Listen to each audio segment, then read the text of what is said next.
morning. How long have I got? Well, as long as it takes, you know. Be careful.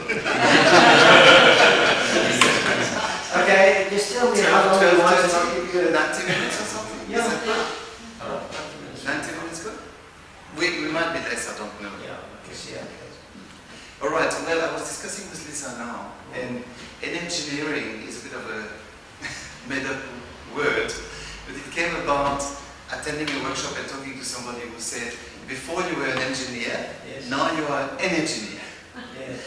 And then, as I kept exploring, Yes. I realized that in fact it was a good term, because I keep looking at things maybe like an engineer would, with trying to understand, making sense of a system. So Energyneering it is. Should we close the door at the back?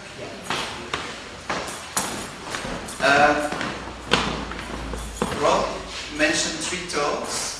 When Joy asked me if I would come back, I thought maybe 3 talks is a good idea, because we could today talk of principles of things. Next time it will be something I'm busy playing now with, which is compensation mechanism, I call it, not and relationships. And behind that, we can try to put everything together and look at the philosophy that comes from the exploration.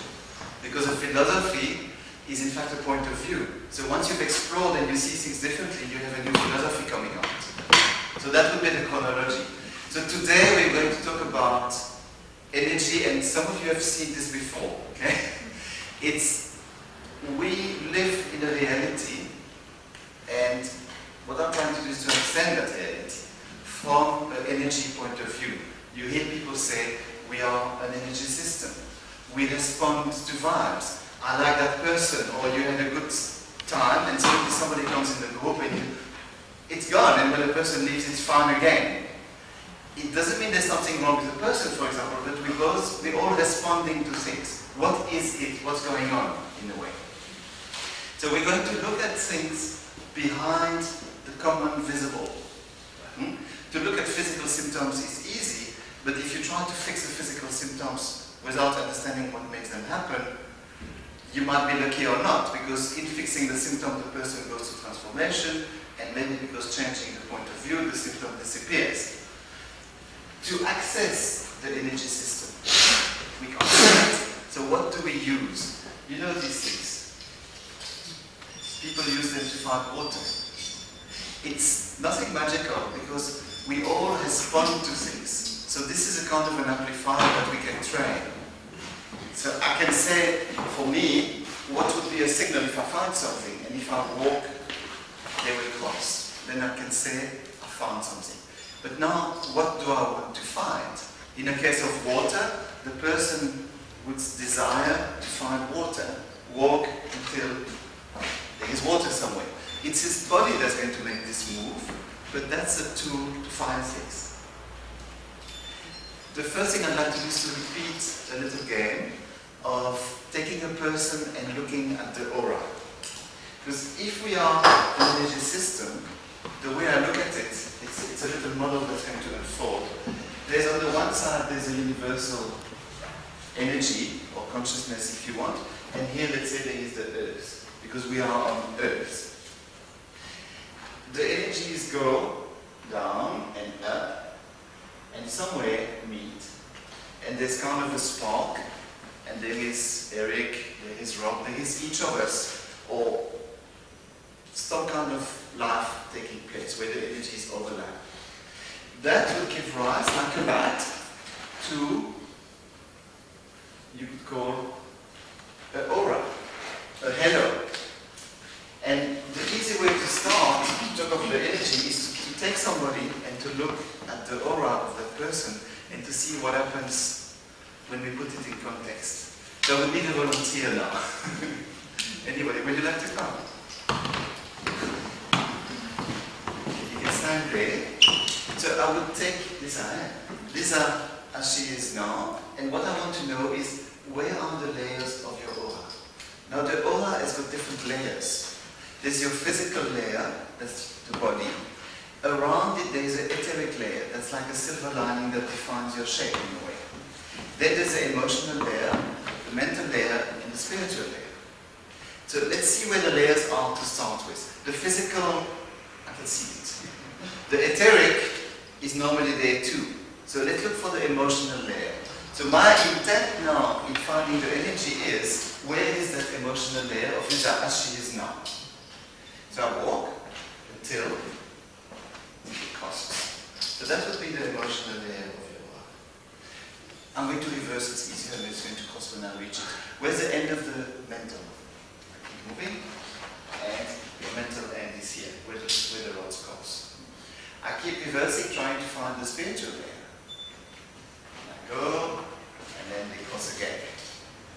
So that would be your aura as you are now. Okay? That aura will fluctuate depending on how you feel, for example.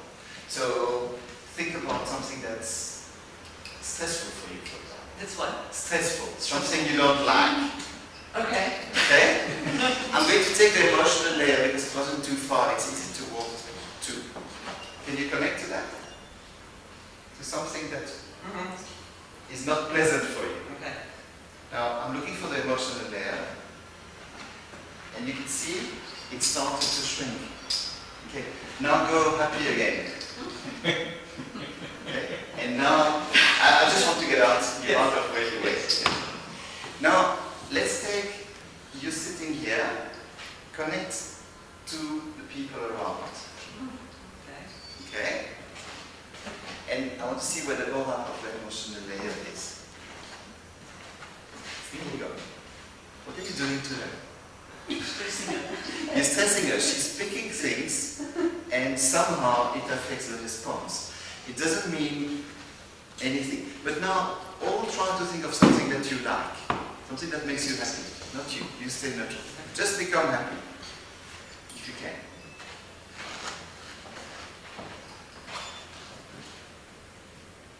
I'm looking for the emotional layer. Look. So your state of mind impacts on her system. If you connect now to the room, not to the people, you look at the building and you're trying to connect. You see, this is quite a sophisticated tool because I can really isolate things, interestingly. Now somehow you don't count because we want to see what happens to your system when you connect to this building in a way. I'm keeping going.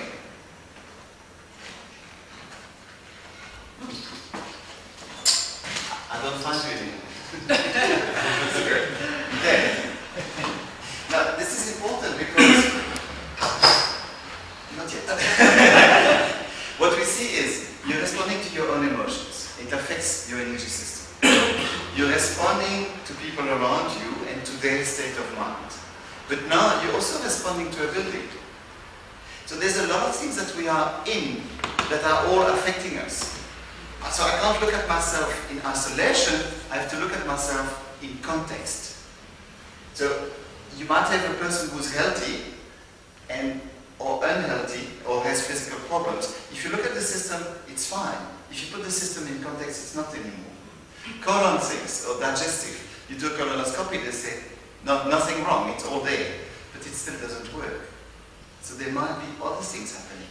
And I'm focusing on health here, but I'm not really too much interested in physical health. I'm interested in life health. Like the Energyneering is a life engineering in a way. That's really what we're going to look at. Now, what could I do to help Lisa to respond better to that building? I could work with you. I could make you hold something. Like, this is what's called the body alignment and protection part. Would you like to hold it? Okay? And now I want to see what the building does. Connect to the building again while you hold that energy as well.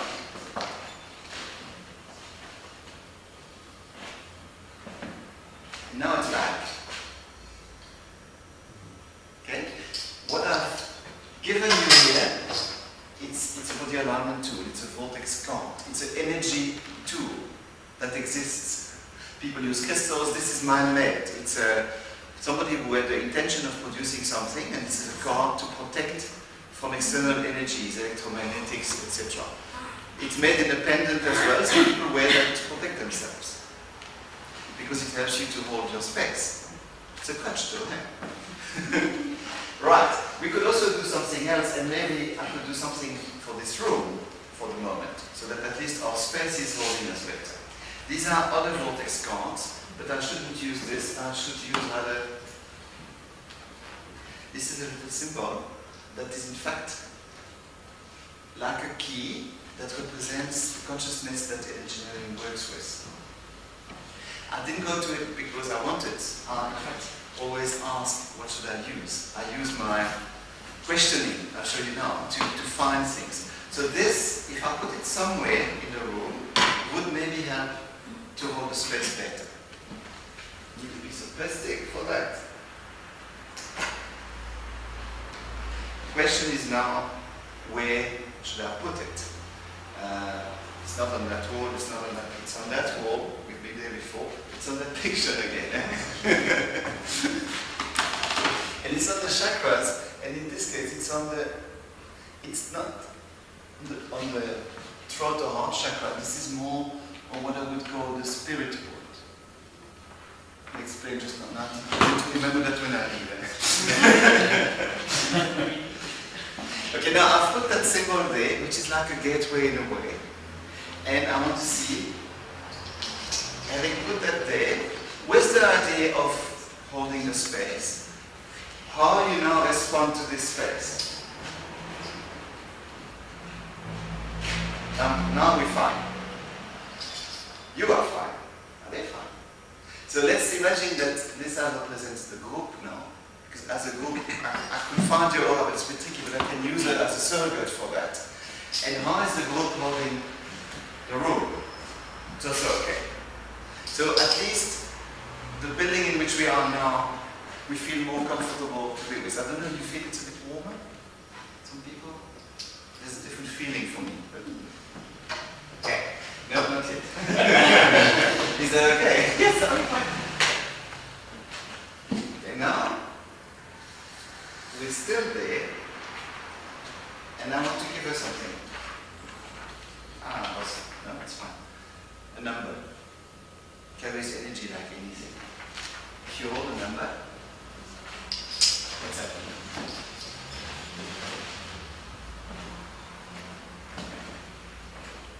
So she does respond to number 3. Hold it. Keep holding it. Can we get to 8? Yes, maybe. Numbers mean things. I'm not too good with numbers, my wife is. But I know that they carry an impact. Now, I could play a little game, and I'm going to try. And I'm going to say, could I give another number to somebody in this room with the idea of balancing you while you're holding the tree? Okay? Would that be okay? Then you were the one. No, can I give you one to hold? I'm asking, is it 1, is it 2, is it 3, is it 4? It would be number 5. No, I'll do it for you. So you hold the number 5. So it's an energy that is now with you. And I want to see what it does to Lisa while she's holding number 3. We're back. Nothing. Now, okay, it's confusing, isn't it? But strictly speaking, look, I helped the building to hold the space, and Lisa was feeling better in the building. I then gave her a number 3 to hold, and she lost her space. That's really what happened. And then I give you number 5 to hold, which is affecting your energy, and the energy of this room in a way, and suddenly Lisa is holding her space again. Well, I can't really find it because I have to take a long time to sort of think about this problem because I can calculus problem now, anything now. Yeah, you don't have to try to calculate it. That's the, you see, Energyneering, my son says, Dad, this is not scientific. And I say to him as a joke, no, Pierre, it is my science. It's a different way of looking at things. Okay. Thank you. You can go now. Okay. So now,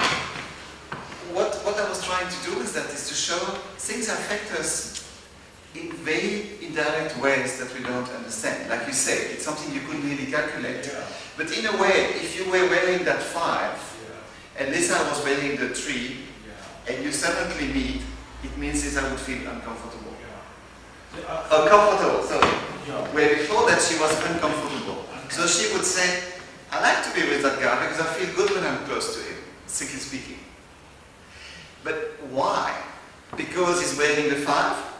Or the purple jersey? Or the, the shoes? There are lots of things that are going to have an impact on us as we walk around. And it's about our boundaries. It's about how sensitive we are to things. Yeah. Now, how am I going to work with all of that?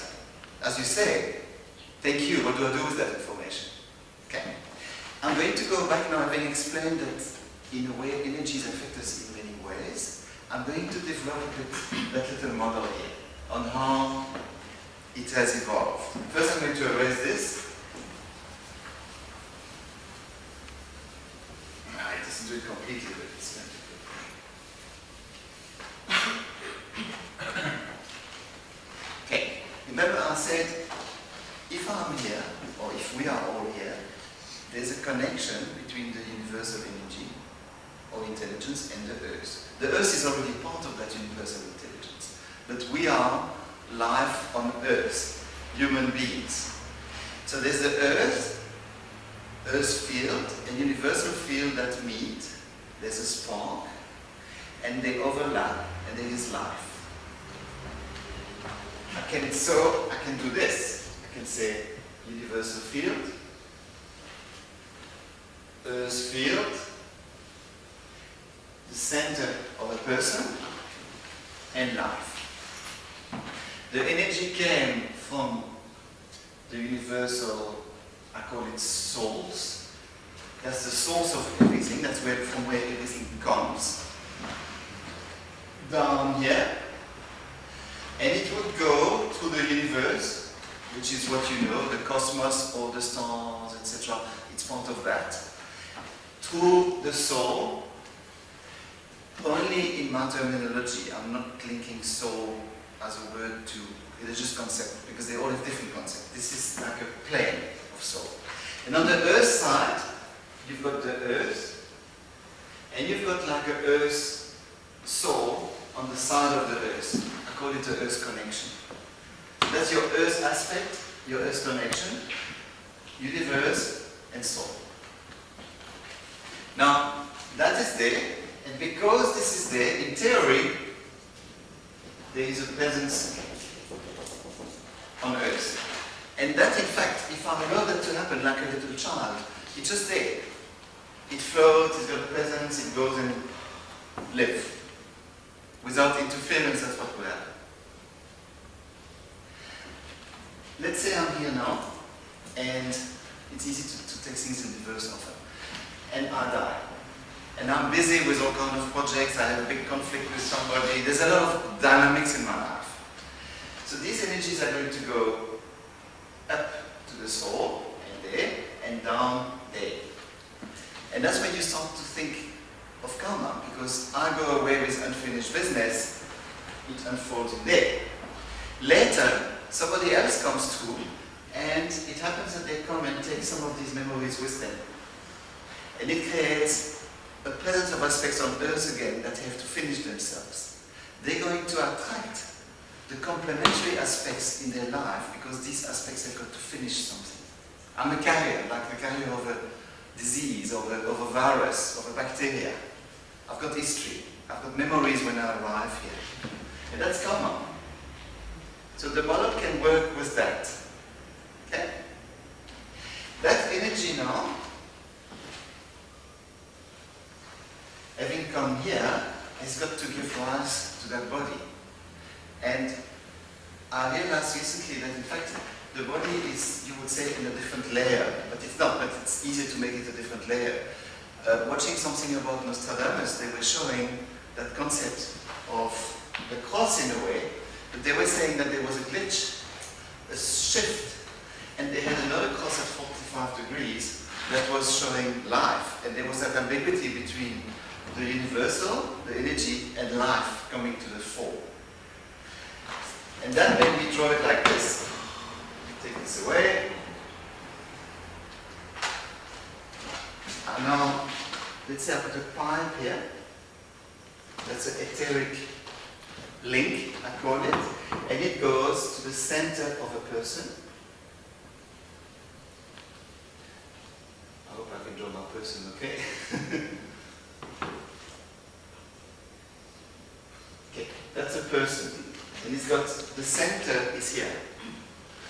Just over the solar plexus chakra.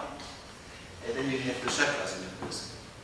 And that energy, if you want, is coming here and creates that etheric template. And then the physical comes. So we've got the aura now, the spiritual layer is like what we are energetically, that goes to the mind layer, which gives you a perspective. Emotions give you reactions. The etheric is the transformation between the energy world and the physical world, and then it makes a pocket in a way and the body comes as an expression of all of that. But that body has the chakras as well, like on that picture, and the chakra system now, as I have experiences here, it's always a feedback loop as well as the aura. So if I experience something here, it affects my emotions, my perspective, my spiritual link, and the thing is in equilibrium all the time. It's complicated still, because now what I'd like to do is to work with that. I'd like to start interacting. The chakra system, do you know the chakra system? I'll go a bit to it. My core is here, so the earth field is like here in theory, and coming down. When I stress, or when Lisa was now, when I walked through her, connecting to the room, this disappeared and the earth field was still there. So she lost that side. It shrank away. Your chakra system has got a root chakra with values that we've learned on earth, that we've integrated.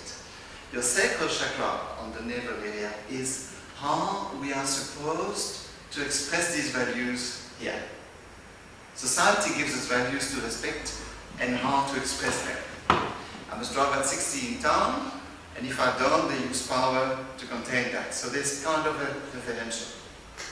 From the other side, I've got my universal values that I don't understand too well, my connection to above.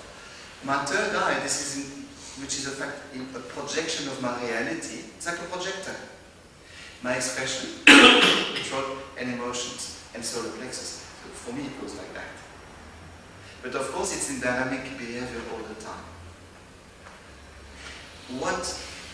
Why this is important to me is because what the Energyneering is trying to do is to say, if you experience things in your life, it's because there are things going on. You wearing a 3 is wearing a 5 and it creates something. But if you were not meeting the 5, you will not go well. So we'd like you to be able to go well without meeting the 5, but maybe you should also let go of the 3. And that's the puzzle that we were talking about. I'm going to work with that. And that's what happened behind that. I sort of created or developed a process where I look at psychology from an energy point of view. And the easy way for me to show you that is maybe to work with the group.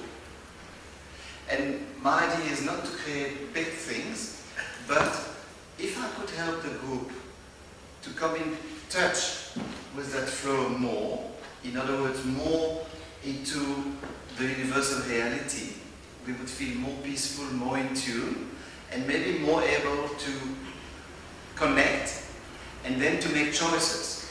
Because when I live my daily life and I'm struggling with all kinds of things, in many cases my choices are choices of survival because of what I'm dealing with.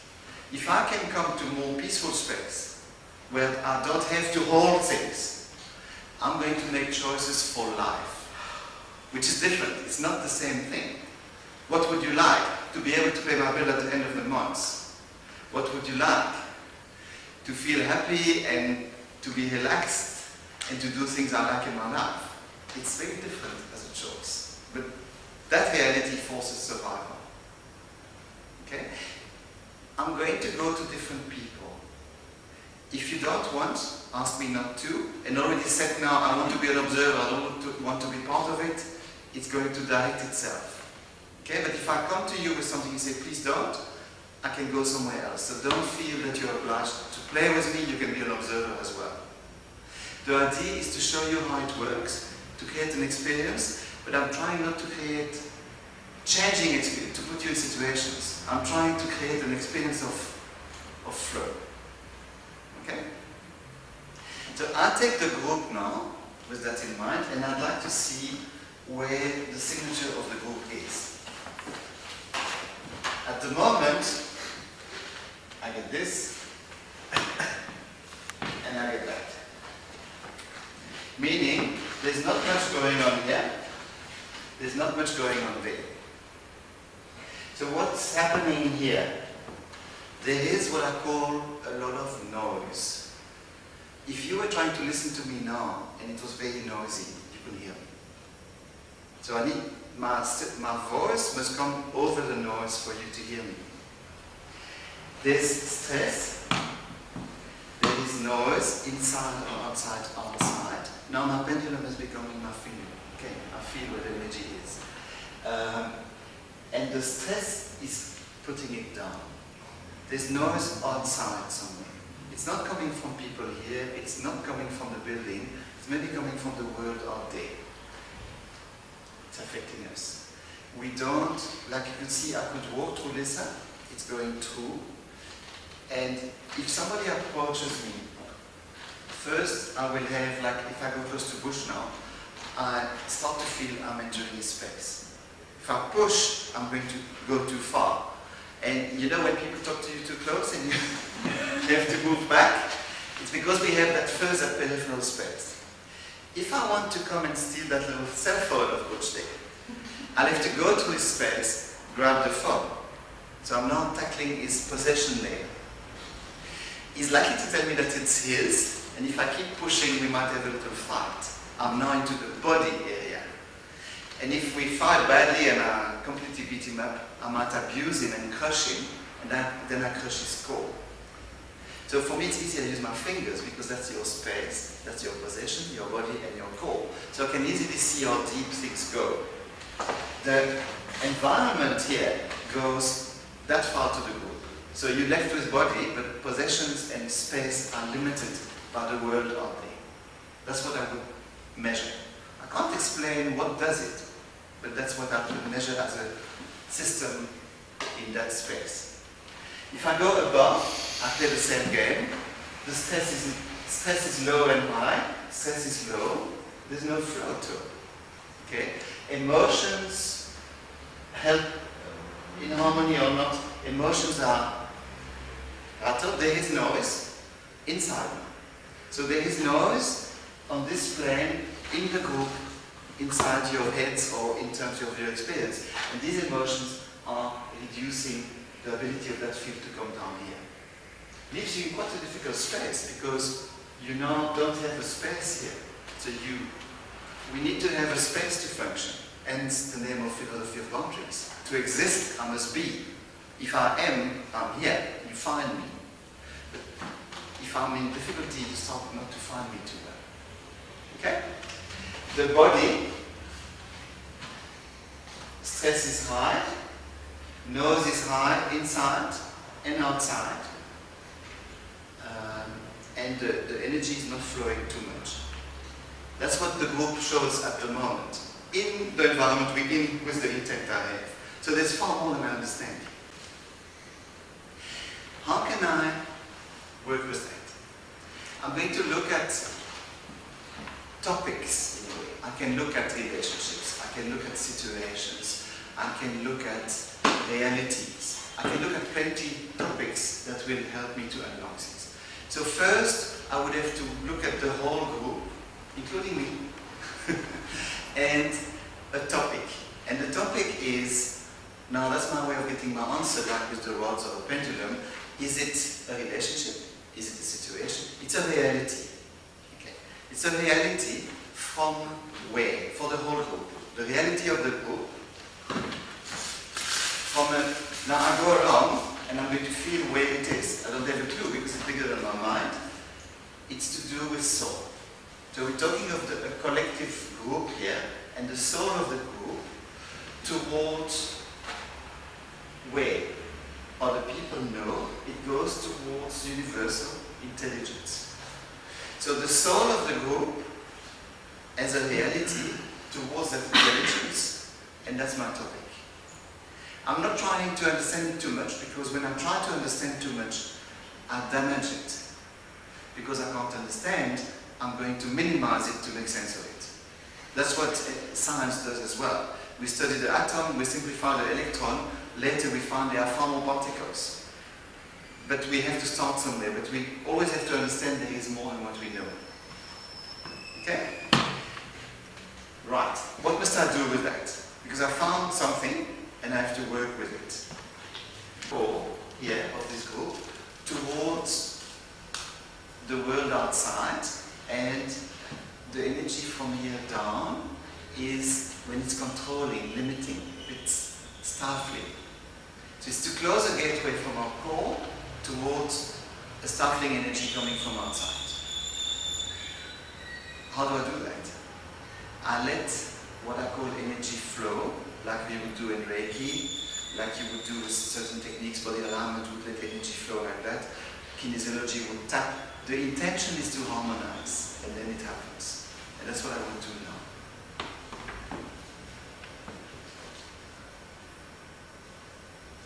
And I let that happen. Are you alright? Yeah. Okay. Okay, because I saw you were a bit. Did you sense it, or did you notice my expression? How did you notice this? No, because you became a bit fidgety. Fidgety. And I realized my energy was drawn to yours. Yeah. So I was asking, are you okay? No, I'm fine. Okay. Very peaceful and non-violent and Okay. all Good, good. no sense, talk and things like that. Okay. So that's reality. Have I got more to do? No. I've done what I had to do for that topic. I don't understand what I've done, do I? I've been somewhere, I don't understand. But let's look at where that put us. This is now here, but this one is now here. So that little thing we've done now has changed that distribution. The way I do is I feel and I draw. So it's not my head, it's like that. Of course I can't prove that it's there. It's what I can get. Thank you, Hen. Because this is part of the flow. It's intangible and tangible, and that's where we are. Now can we go with you? Well, with a topic. Because now we did something for the group. It would be another topic. So, see, I have to speak from my experience as my psychiatric experience. Now, I was in the psychiatric hospital for 2 weeks. Okay. And I went very fast through their program sort of thing. Until I was voluntarily released sort of thing. Okay. So, can I sort of say that I must approach everything from medical science? No, that's... You speak from engineering science. Yes. I've got to correlate that to my experience. Of course. No, that's fine. That's fine. So I've got to try and balance. I would go to a topic that, I'm not trying to solve you. Yeah.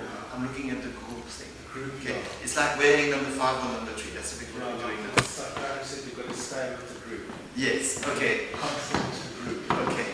So now itself is relationship, situation, reality, space. It's a vision. It's a way of seeing things from your third eye. Third eye. Okay, yeah, that's the chakra of the third eye. What's interesting with the third eye is that, in a way, it's a projector. And that projector projects our reality. Yeah. So in theory, if there's no interference, your life and the world you live in is conditioned by that third eye reality. But there can be interferences. Interference, no. So it's a vision of your third eye towards your own expression. Yeah. And it's like your third eye Yeah. is confused by your expression. Expression. So it creates a mismatch. Yeah. Okay? Like schizophrenia, for instance, like your some feelings, your intellectual feelings often sync with your logical feelings, your emotions and logical. Yeah, there's a mismatch, so it doesn't find an equilibrium. So we would go here, Yeah. and I look for effects I don't get, to trust more. Now I can trust more universe. Yeah. It's not that. The earth. Yeah. It's not that. Yeah. Then I come to maybe soul. It's not that. It's other people, but specific. One other person. I always ask parents first. Mother, your father expression of his emotions. I was thinking that now you've got two parents. You've got a father and a mother, and the father is completely different to the mother. And you've got to respect both of them. How do you match those? Well, that's the difficulty, because you have to, your system has to find an equilibrium with these things. And in this case, the emotions of your father, the way he expresses them, go through your perception of life. In the way I would get it. I talk as if I know. I say, from what I get there, that's what it would say. Yeah. Okay. And for me, it's enough to find that link and to simply harmonize the link. I don't have to spend a year talking about it because I can quickly reorganize things or help you to organize things. I can't do it for you. So do you think that these things should be explained to you and analyzed in a scientific way and spoken to you, or do you think you should take drugs or something like LSD to become enlightened or sane? I think it's a journey. And you see, this is for me. I can only share what I understand. Okay, so it's a way. It's for me. It seems to work. It seems to work for people when I work with them. But only those who are interested come to me. Yes. So it doesn't mean it will work for everybody. So must we worship you or something? Not at all, please. Please don't do that. We will have to go to your soul. Looking for effects, no. To trust more. Trust. Universal intelligence. So it's for your soul to relax with what it is part of. Okay? So it would mean that your soul is not too comfortable, and in fact, at the moment you live there. So you're not that comfortable with going to play this game here. You're staying more there. Because the soul says, I'm not trusting this, I'm not that comfortable, you're putting me in that experiment again, I've been there before, no way, I'm staying here. I'm thinking of when you say, I've got a self, and I don't want to, I can't share myself, because myself is like an entity. I don't know, is myself connected to some collective self, or is myself a marinate or an individual self? Sort of thing? Am I an individual, or am I a member of the... You are an individual. Do I have fingerprints that I do? Fingerprints that are sort of individual fingerprints? Personality that is a unique personality? We all have. We all have. But it can be diluted. If things go through, you can take programs, like computers get viruses, and then you want to watch a video, and suddenly it's not the picture that you are used to that's coming through, that type of thing. And what we're doing here, in fact, is to try to help to clarify that. To come back, to take the viruses out so you can see the picture. It's to go to your core now, and it's for your core to extend to your person. So at the moment, because you're here, now you're here, but your person is not getting enough of that. Just to open that etheric link more, so that you get more fed by what you are, rather than being isolated as a person on earth. So every man's got his poison. Some people drink, some people have sex, some people use drugs, and some people become professional soldiers, and some people all sports. All kind of things. That sort of fulfills a person. Well, it's compensation. That is the next talk. How we cope. When we're out of balance, we try to compensate, to bring balance back. And these things are mechanisms to compensate discomfort. We now go to your soul again, and now what you see is there's something going through. Your soul is lacking a boundary. Yes. And that is coming from, let's call it a memory of your soul, from another time. And that would be a situation that is got memory of, that is a situation of not being allowed to express. How do I know that I go to throat and I feel and I say, okay, it seems to be not to be allowed to express by external values. So what is around you, society for example, is limiting your expression. Yes. And that's the situation we talked to, that your soul is being stifled of expressing itself. Yeah, you might have not a lot to express because I believe that you've got such a thing as a subconscious which is completely built up. Thick. What I want to see is how we can, if you can, Okay. trust the flow, and simply see where it goes Yeah. and what happens to all of us. Yeah. Okay? So we go to your earth, Yeah. and now there's no impact, nothing to trust, it's environment, and it's another soul. That's not yet mother, father, the soul of your father, and it's to take distance, for your earth aspect to take distance from the soul of your father. The soul of See, we abstract, but we're busy working on connections of aspects of that. Yes. So now you sort of I'm helping you to reorganize your boundaries. dictating the authoritarian way of teaching more.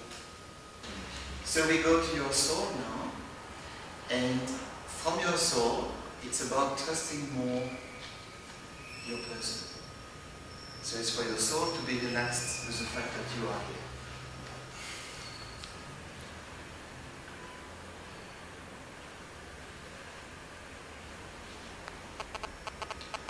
Just explain when you close your eyes what happens.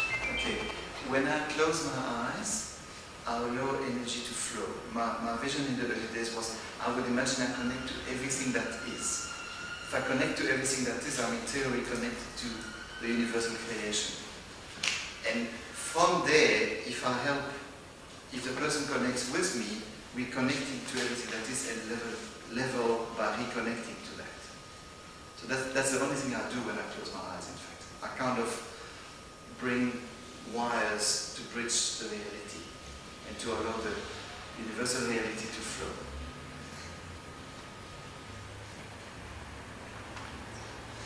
Okay. You notice something changed. The sound, it's quieter somehow. But it's not stable yet. Okay? I need to go back to the whole group again. And it's about soul, and it's a reality of the soul of the group towards its earth connection. It's like the connection to the earth versus the connection to the universe. And from that soul, it's now to trust more the presence of that earth aspect. Soul has memorized experiences on earth, and to link them again sometimes is a bit scary.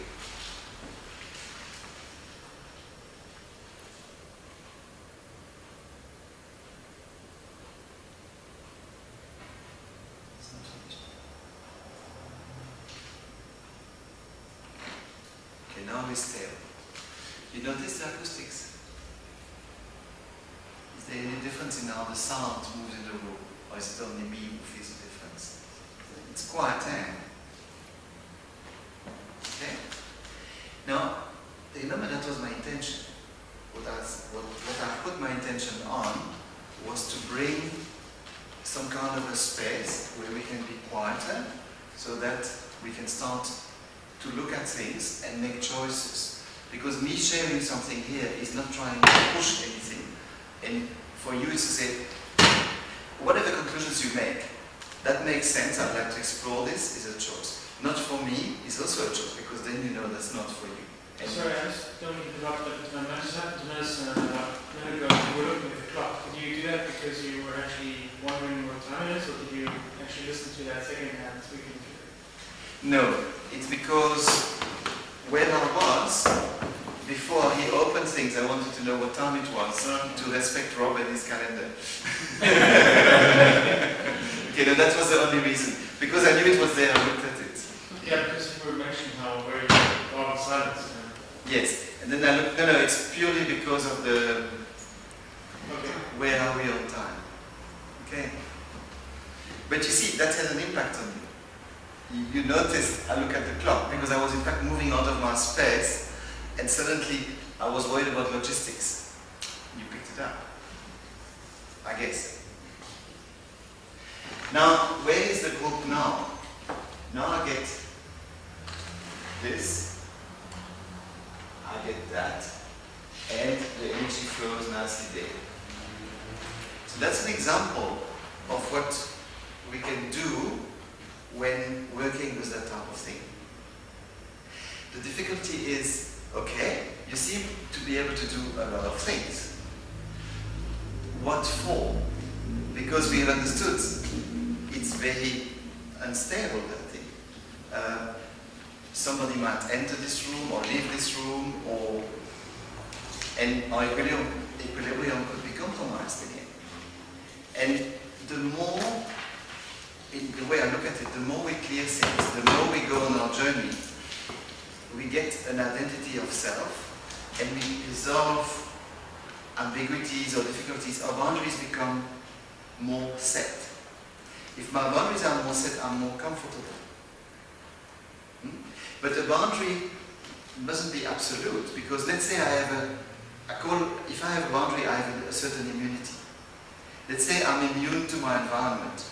If I'm totally immune to my environment, I don't have an interaction anymore.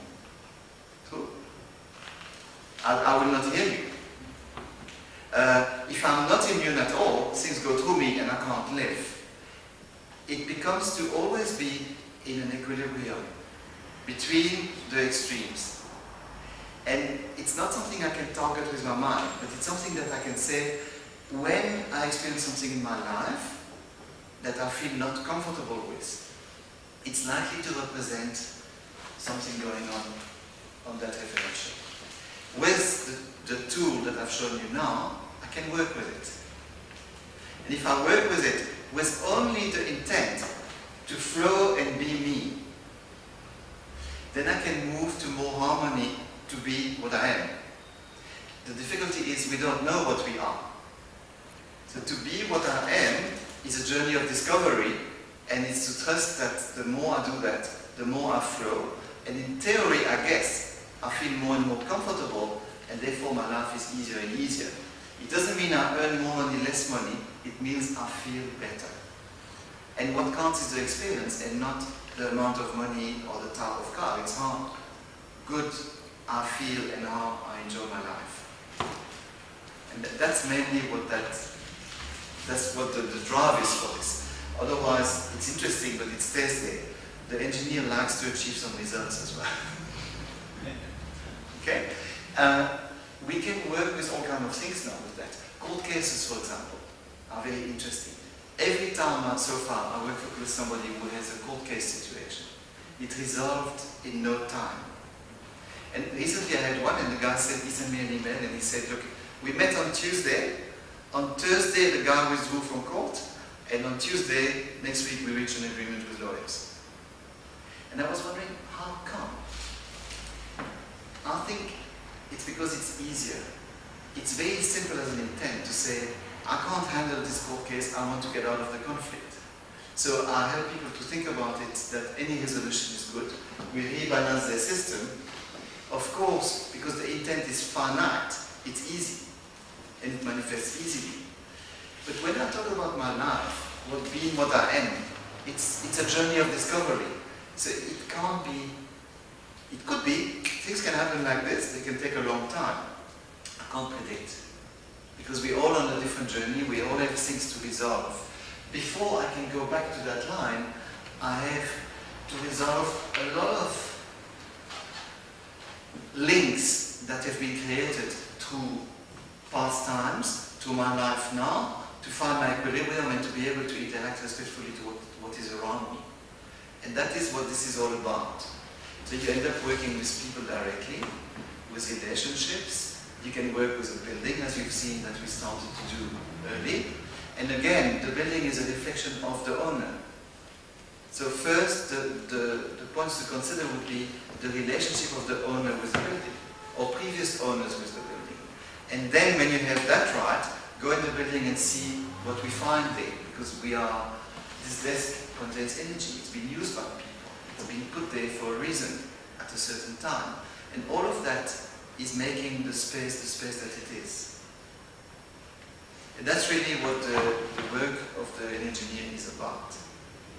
To go and explore, understand more and more, and bring as much harmony as possible. But also we can't deprive people of their experience. So I can't help somebody. I can assist somebody. If somebody is in quicksand, how can I help them? I can throw them a branch, a rope, they have to grab it.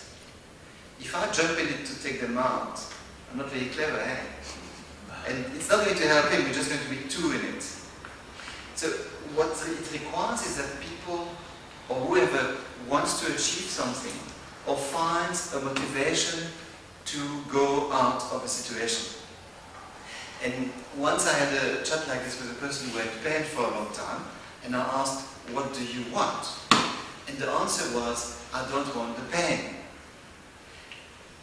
The referential is still the pain. She didn't have a clue of what she wanted because she can't think of no pain. She's too much in the pain. And that is why we stay where we are many times. In starting to debug things like we did now, we get a bit more space and we can start to conceive, yes, I'd like to be able to walk around as much as I want, and to see the beauty of nature, and to paint, and to do this. That starts to create something to go to. Now we're in business, now I can assist, because we've got more of a direction to get out of something. And that's really what the work is about. It's a way of assisting, it's a facilitation work. It's not like, now I can interfere and mess around with everybody. I can, but I don't want to.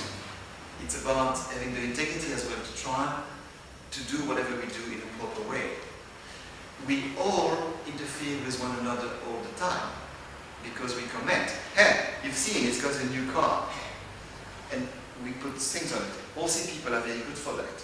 You have a beautiful horse and they comment, that horse is too good for her, you know. She can't ride it. She's making him a disservice. These are all mini curses. We have an impact on each other all the time. So it's to use the same principles in a constructive way, to move on to the journey of life and what we are. And that is really what engineering is in theory about. Yes, Dirk? Do you want to test the effect the room has now, Lisa? We could. Would you like to come back, Lisa?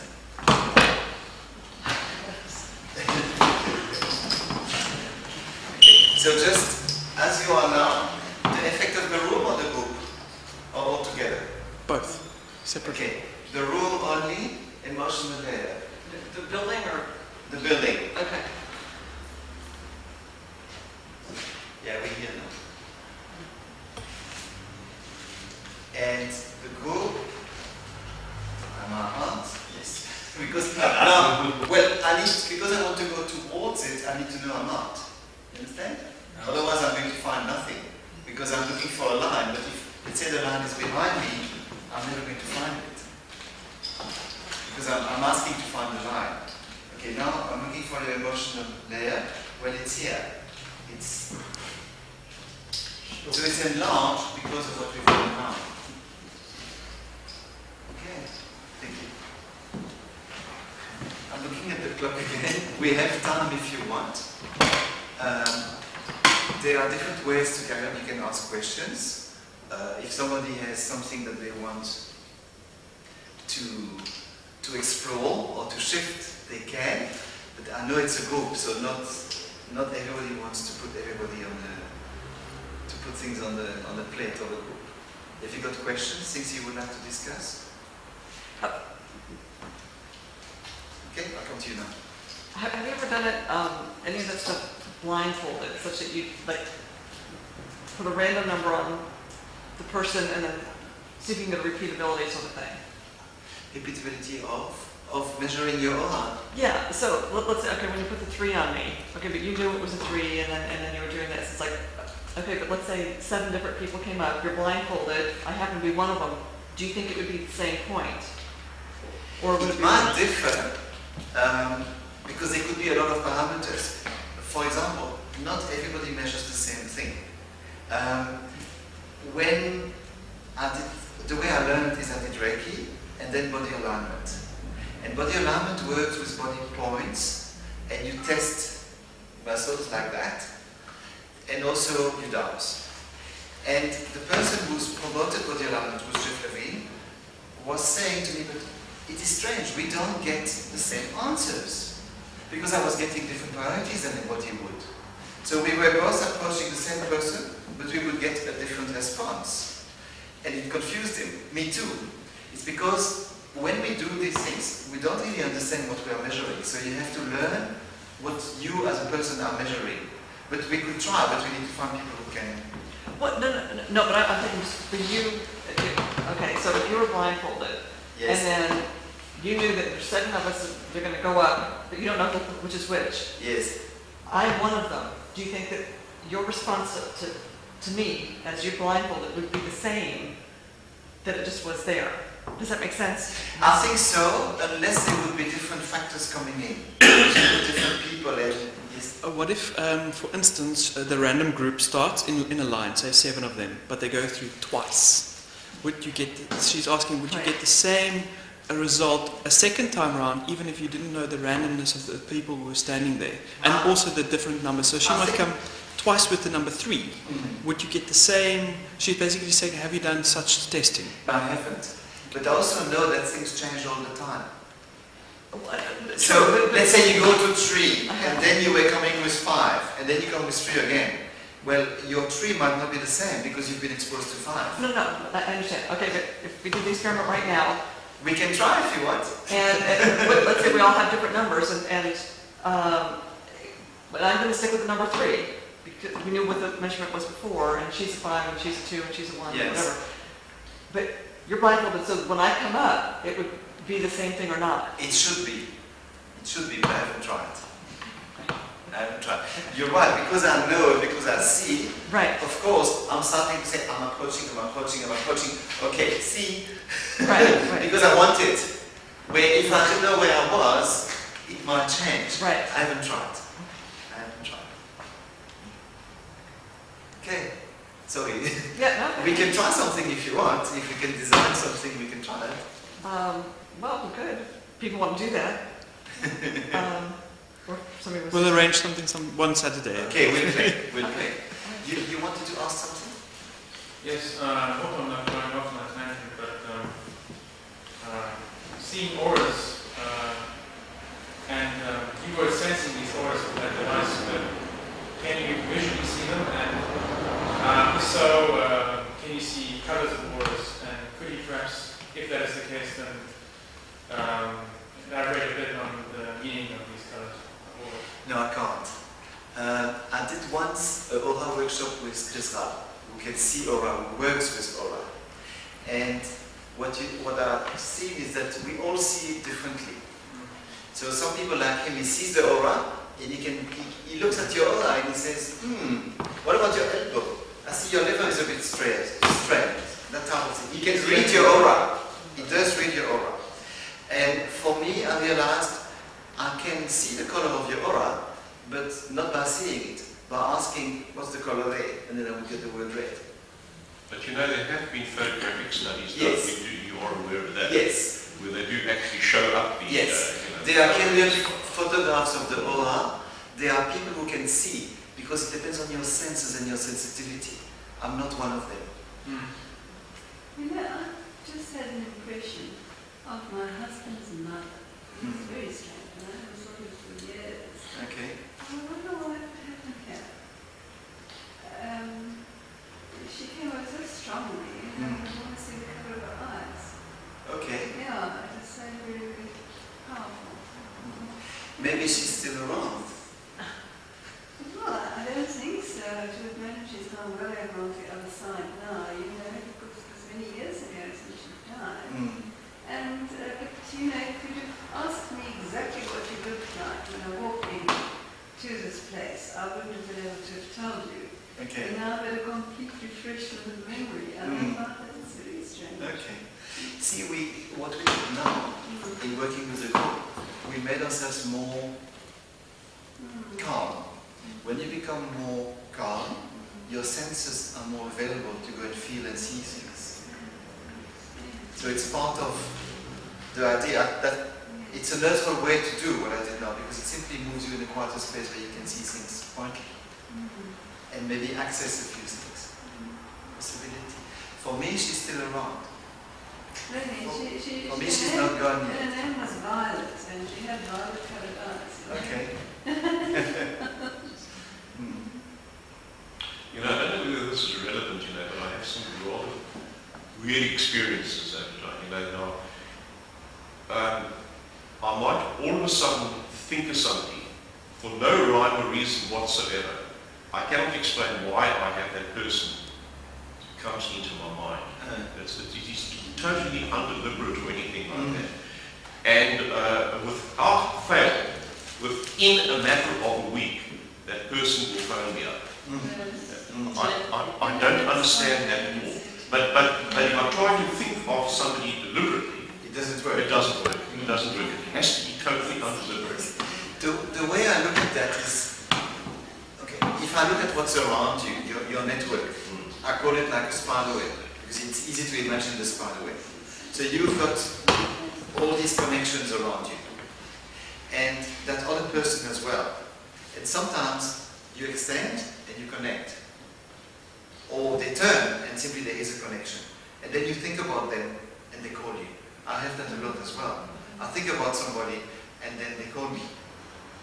But I haven't put more thoughts in it. I was thinking for 5 minutes, I moved on, and then 2 days later I have a phone call. Or I feel maybe I should call them. It's because my explanation would be that energetically you come into contact. And either you establish or the other, or simply it turns. You know, you meet somebody in the street that you haven't seen for 20 years, and then you go somewhere else the next week and you meet them again. Because certainly your energy systems are in connection with one another. Would you agree that is the principle of synchronicity from Carl Jung? Yes, it is synchronicity, in fact.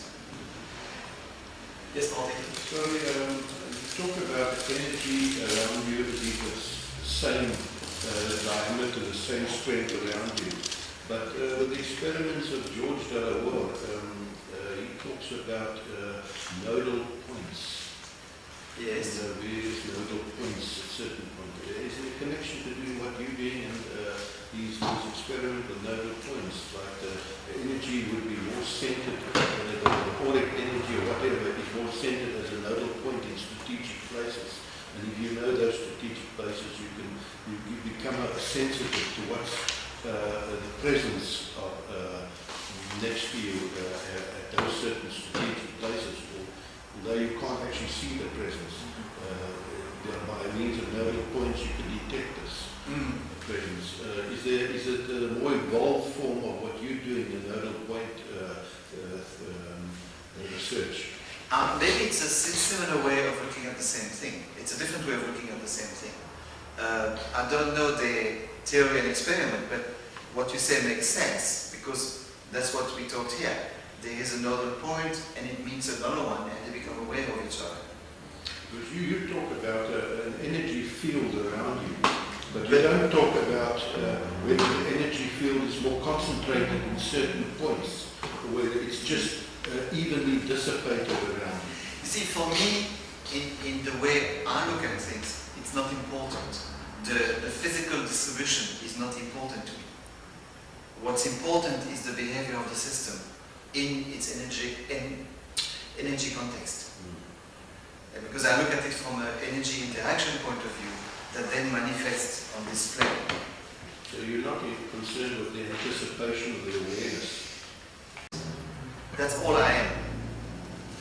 So the moment I want something, I likely divert from it.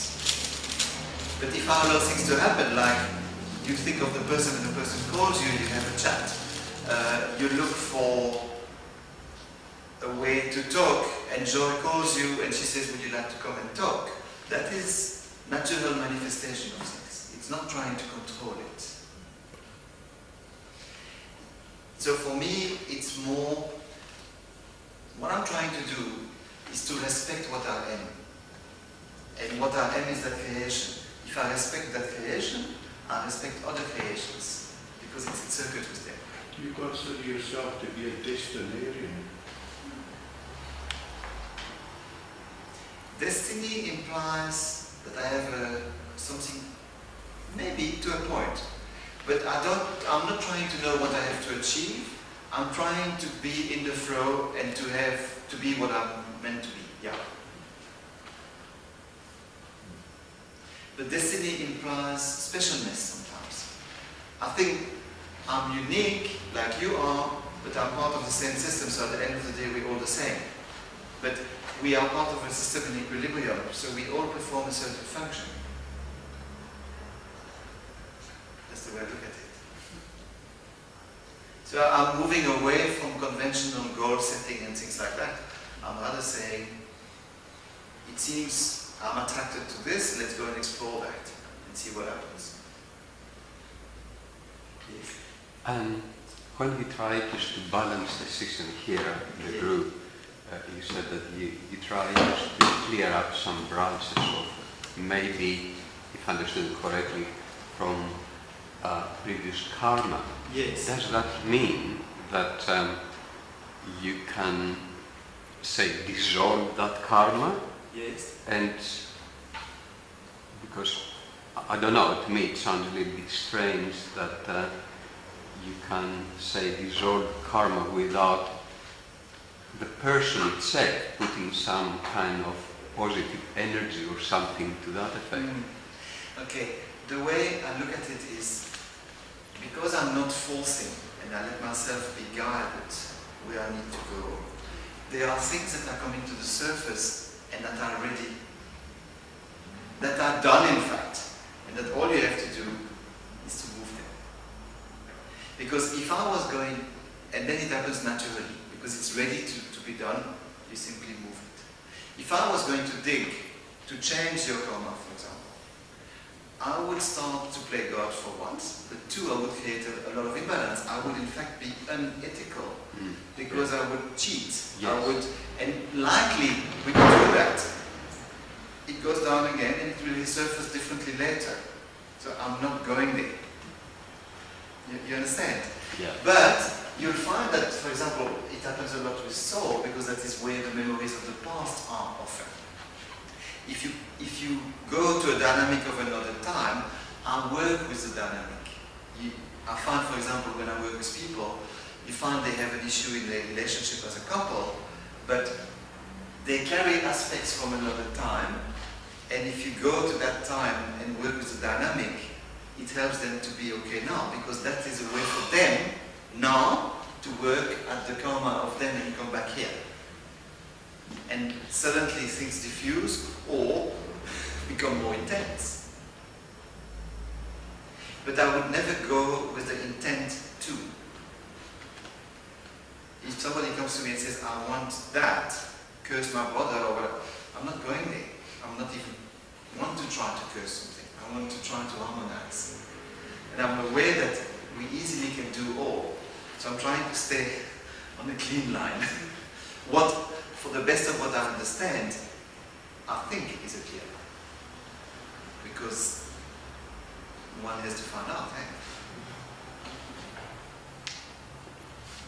Yes? Eric, what's probably also important is because you connect with the higher source and to the earth plane, and you create that line in between, only things shift which is in accordance to higher universal thought.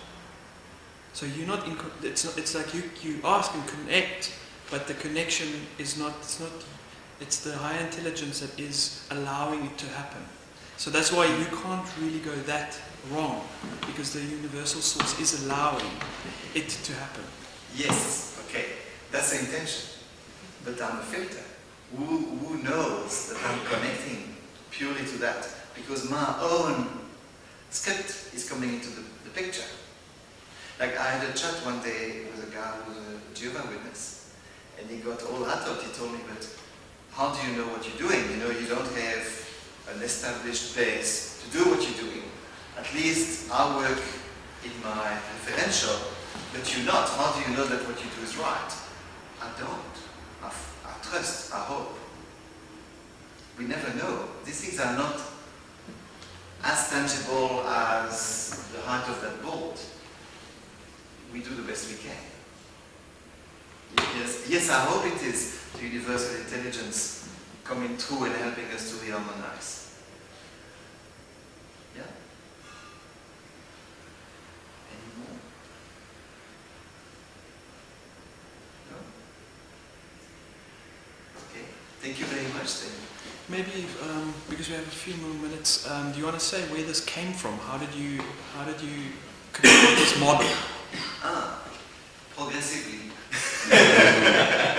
Okay, what happened is in the way I learned with body alignment, I was working on, you find, the concept is your body stores emotions and the stories of your life and others. So by accessing the body, you can find the stories and then you can, with energy, process the story and resolve the emotional charges that are affecting your body. And through body alignment, we work with vortex cards that I've shown you just now. And the idea of that is that you can work on the energy of the hearts as well, or protect yourself from energies of heart.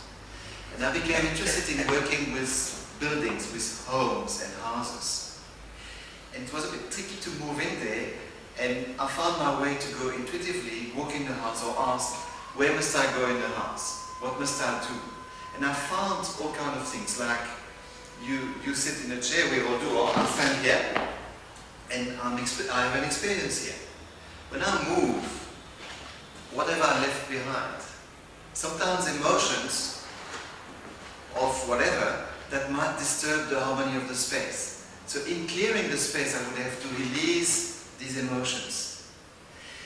You might find somebody had to move out of the house and they're holding on the house. And they were always sitting on that chair in that corner, and that corner is unbearable. So I had to work with all these things. And one day I made a list of all the things I knew in the environment, and on the other side, what was inside the person.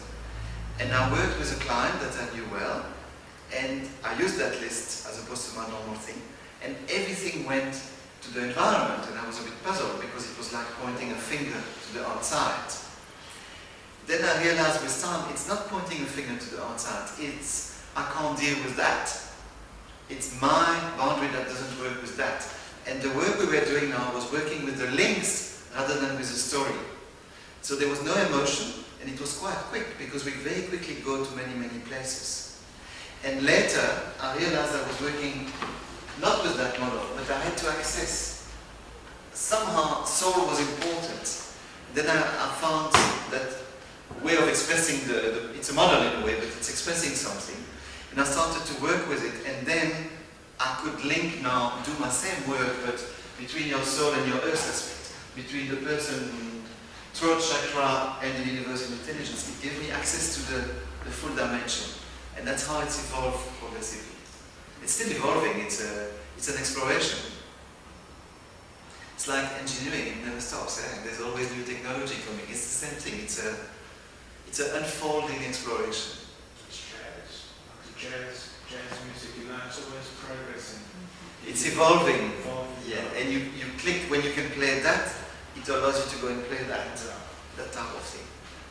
So that is what's happening now. And I stuck my neck out a bit with Joy when she asked me, because the compensation mechanism is something new. But I worked with it a bit and it works very well. So now I've got the months to put it together for next door. And that's how it evolves, and it goes better and better. It's a way of trying to understand things. Keeps me busy. Yes, Martin? Yesterday I was watching in Eddy Street and assembling this giant crane, you see. Now what I found rather unique is that the main body of the crane was in one place where they were piling weights on it. Yes. But every time they were adding extensions on and more, and it was a hell of a distance and there was no support for that, all that extension. It was all connected to a couple of pins that were holding together. So two little coloured girls walked past, and the one says to the other, "Dit lyk baie unstabiel." But the engineers have calculated the strains and stresses. They know beforehand that thing, but you get this uncomfortable feeling, you know, that it's too long and there's no supports. You know? It's hanging sideways, you know. It's not upright with the weight is even. It's sideways. But the one is long and the other one is heavy. So Yes. it looks funny, but mechanically the length is it's so great as they're adding more pieces on, and there's no supports. And you just say to yourself, where is this thing going to topple over, you know? But Yes, you they figured it out, but to the person becomes more uncomfortable looking at it. In fact, I got so uncomfortable, I felt I'd stand in a particular place where the pins, if they fly out, they don't hit me. Right. But we live our life like that. Let's say we have a point of equilibrium. I earn 5 million at the lottery. Uncomfortable. What happens? I spend the money to maintain the equilibrium. Soon it's come back to normal. And you find in our life we do the same. We always compensate to maintain that equilibrium. And then we make loops because we compensate for others. You have a child doing things, whoops, you pull the other side. And it becomes a dependent chain. And it's quite powerful to start looking at that and working with it. It's exactly what you say. And because we have to maintain an equilibrium, we find ways. If you resolve the things that you battle with to maintain an equilibrium, you come back there and you say, I've got nothing to hold. It's far easier.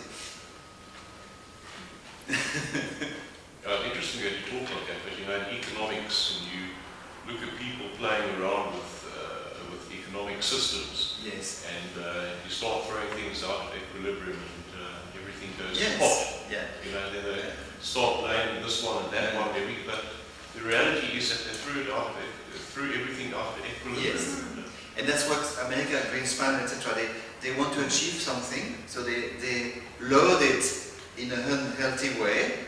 And as you say, if a pin jumps, the whole thing collapses. That's right. So it's to try to live without these mechanisms. To live by being and accepting what is, what matches that being. In other words, you could be shifting the fulcrum so that there's exact balance. Yes. In other words, it doesn't stay permanent in your whole life at exactly the same point, because as the other weights are changed, you're going to have to change the fulcrum, which is actually getting more involved with the universe and understanding itself. And trust what is. If my economy goes down, and it seems to be the way, let it go down. It's not that important. No. But You tend to resist. we resist it. And then it's only building up. It's like a dam filling up, filling up, filling up. It's going to go anyway one day. So work at your consciousness. Say, why am I attracting this? What's happening? What can I do to resolve my attracting this situation? That's far better, I think. No, it's not always out there, it's in here. It's in here. So this looks at links, but it's in here. What am I linked to? How am I responding to that? Why do I get upset when I see somebody do something? It's not mine, but it affects me.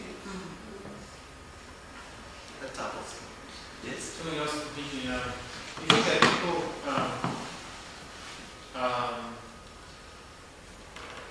when people die, do you think they can come back and interact with the living in some way? Yes. Sometimes people die, but they don't go. You see movies like that. Yeah. Okay? So when somebody dies, in theory, the energies go back. Can you see? So it's the person That happens. who's away out of the body. Yes. But now sometimes people die, they don't realize they've died, so the person disappears, but the energy is still here. I call that an entity. You have that a lot in buildings. When you smell a muff somewhere, it's very likely there are presences around. They can stay for different reasons. First, they don't know. Two, they say, yes, I know I died, but I must go and speak to my wife, or I must tell that to my daughter. There's something that they want to finish there. Unfinished business. Or somebody holds them. I lose my wife and I want to keep her. I'm anchoring her here. her and I stay, we have a virtual life. Yeah. Until we accept that it's finished and we say, okay, maybe now we can go. In that case, what I do is I help them to resolve what holds them, and then they move. Because it's time to move, but maybe not, because sometimes they might have to process something, and who am I to push them? So I'm only going there if it presents itself, and I let it happen at its own space, not on my terms. Sometimes don't you think they also want to give advice to their children? Yeah. You know, Maybe. grandchildren. But remember, they're not especially more intelligent than you because they don't have a body. Eh? No, but they And it's have a way of some- interfering. They sometimes look a little farther and give more insight Mm. to certain situations. Sometimes they stay with generations. I had one that stayed from 1400 till now. Yes. And it was quite interesting because it was a family in Belgium, and it's a name of a noble family. And the people have adopted a child, and his name is Nicholas. And we worked with it, and I found a date and something that happened, and it described there was a kind of a happening historically. And the lady went on the internet, and she found that in 1440, which is what the year that I mentioned, it was by email, there was a guy with the name of Nicholas and the same surname, and there was a financial editor at the time, and he stayed behind with the generations to make sure that to make them comply to what he thinks is right. And today it's exploding big time because the new Nicholas is not playing the game. It has to move. It's havoc. Now, I got quite puzzled because she sent me that thing from the internet, and it was, if you look at what I wrote on the steps, looking like this, it was exactly what she described in what that internet thing said. The dates were the same, the name was the same. I didn't have a clue. So these things happen a lot. We're part of a system. Families live through generations. And it's a system like a being, a family.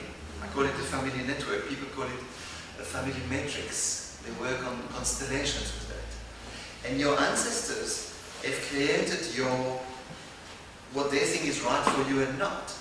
It's difficult for us to go out of that because sometimes they're very binding. You have to be doctors in that family. No way you can be an engineer. And if you try to be an engineer, it's tough. But then sometimes you get married to a person that then takes you away from that network and he doesn't have access to you. And then you can do what you want. Wait until you want to get answers to that. Yeah, see. Give me an example of somebody who didn't know that they died and then returned to What do you mean by return? Return with a body? well, returned in some form, as you were saying, to Well, relate to people. People who don't know that they died. Could that be an accident? can be. It can be an accident, can be, generally when they don't know it's sudden. Okay. I go out here, there's a truck coming, gone. That's sudden. I don't have that example. In hospital, for example, we know an old lady, and she was in hospital. And she collapsed in hospital, and they had to reanimate her. And we know the granddaughter of the lady, and she said, "This is not my grandmother." She was talking of herself on the third person. She now talks of herself as me or I. And her writing is different, and she doesn't behave the same way. So what happens there, I think, is that system here, let's say it's a gateway, that the lady was occupying, moved out, and there was one of these person without a body moved in. It happened to my father. I realized that recently. He died in 71, but he had a car accident and he lost conscience. He had a knock, and after that it was a different person. He became depressed, and when he was better with medication, he was doing things that he was never, ever doing before. And he was like an old person when he was 36. And then he died being crushed by a car on the road. But what happened was exactly that. He left, maybe not permanently. Something came in his place, and when he came back, the space was occupied. And it wasn't the same person. He was an architect. He couldn't do a drawing anymore. He would try to draw on his board, and he would cry, I can't do it. He would normally be the person who always works, stays at home. He suddenly was going to bars and have a beer, and talk to people in bars and things like that. Never done that before in his life. As a child, I never realized, but with this, I realized. It happens a lot. They refer to that in the Bible as well, the canto. Okay. And you live with an empty house, the entering of another, you know. Yes. Yeah. Yeah. Are you able to release that entity Yes. from that person? Yes. Normally, because that is hijacking, in fact. Okay. So what you do then, you say it will come. Let's say I see it. Sometimes I get the info. I will never go straight on. I would ask, where must I go? Because you need to, this is part of an equilibrium, because maybe without that, my father would not have come back. So he was maybe holding the space for him. What we didn't, because nobody saw it, nobody tried to have that to go away and say, okay, use your body again. We don't, you see, because we don't understand. He was acting funny, so they gave him Valium and all kind of things, and Wouldn't that be because he was non-functional. Wouldn't that also be an exorcism? Wouldn't you have to exorcise it? I do that all the time. We all have a lot of entities around and things like that. But exorcism is when it's strong. I never had that. I'm not trying. Once in a house I had that. There was a lady, she was very scared in her house. And I came to see what I could do. And downstairs was okay. And when I moved to the top floor, it's like something ran into me. And I don't think I was moving. The feeling was like, whoa. It was like, what are you doing here? And I said, look, relax. And then I started to talk to him with my head in a way, and then he went and it was okay. Because it was about realizing and then helping him to harmonize things and take the time. But if I panicked, so I needed to be relaxed and trust that I was okay.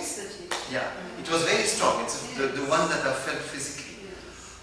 You need to be relaxed with it. So again, don't call for these things, let them happen at their time. I believe we are presented with what we can deal when we can deal with it. But if I force it, like, I wouldn't ask for the big one for the sake of proving I can. No. You understand? Because let's trust what is coming at its own time. Yeah. This is you see, it's the life engineering. It's a little model that we've seen, but it shows a lot, it gives us access. And then, of course, with understanding, and the more one can be in that space, for me, it becomes another reality. You start to feel, you say, oh, there's something here. But that's because it becomes a way of thinking, a way of looking at things. Done. We are extremely grateful. I love the scientific approach, and you're contributing, I think, to the whole of humanity in your experience of what you can feel.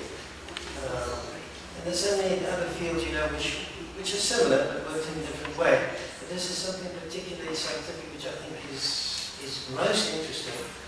And I'm sure each of us has learned something, even probably might make use of some of those ideas. And having now heard this one, I can't wait until your second one, because then it's going to be more interesting. But people, I'm sure you all learned something tremendous. I'm going to have to work this out because you tried a lot of things. But I think you really deserve it.